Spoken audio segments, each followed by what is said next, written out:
The Epic of Gilgamesh, Gilgamesh and Enkidu as opposites. Summary. The Epic of Gilgamesh is a classic tale from Mesopotamia and among the earliest recorded literary works. Some scholars believe that it came out as a string of Sumerian fables and tales about their king Gilgamesh, whom they widely regarded as a hero. The tales are arranged into 12 chapters and revolve around Gilgamesh and his closest friend, Enkidu. Enkidu has a wild personality and was created by the gods to equal the king's strength to prevent him from oppressing the people of Uruk. These two companions partake in perilous quests that seem to anger the gods. They begin with the journey to Cedar Mountain to conquer Humbaba, and they later kill the bull of heaven that goddess Ishtar had sent to discipline the king for resisting her advances. The latter sections of the tale revolve around the king's distress after the death of Enkidu, and this takes the form of a pursuit of mortality. Aim. The aim of the paper is to describe how Gilgamesh and Enkidu are opposite and the role this theme plays throughout the work. Opposites. From the onset of the story, we see that Gilgamesh and Enkidu are opposite in origin and even in their way of thinking. Enkidu had been living in the wild and was comfortable living with the animals who were his friends. Gilgamesh, on the other hand, lived among people in the complex city but due to his obstinate behavior, was estranged from his followers. Enkidu was raised in the wild by animals while Gilgamesh lives in opulence. When they get to meet, they become great friends, and this is based on the assumption that opposite sides attract. The king is half human and half godly and must accept his own mortality through his friendship with Enkidu, who, in contrast, is wild and has a bond with all life.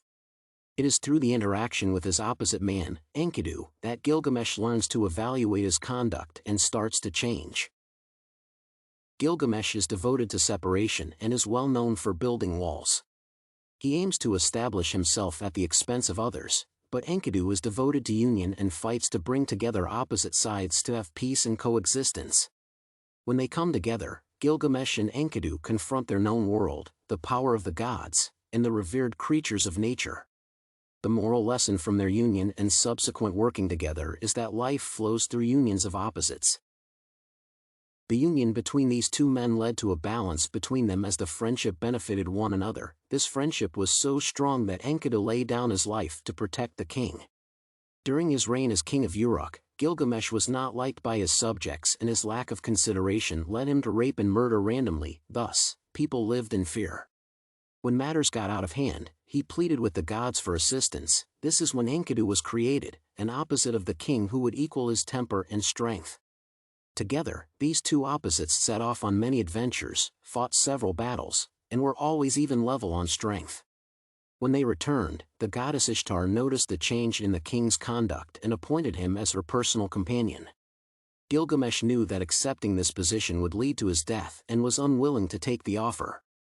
Angered by his negative response, the goddess sent the bull of heaven to create destruction and panic on earth, and once again, the two friends came together and killed the bull. The queen later killed Enkidu after he had hurled the bull's leg at the goddess. The binding of the opposites seemed to have created a strong bond that only death could have separated. The union of Enkidu and Gilgamesh promotes the theme of love.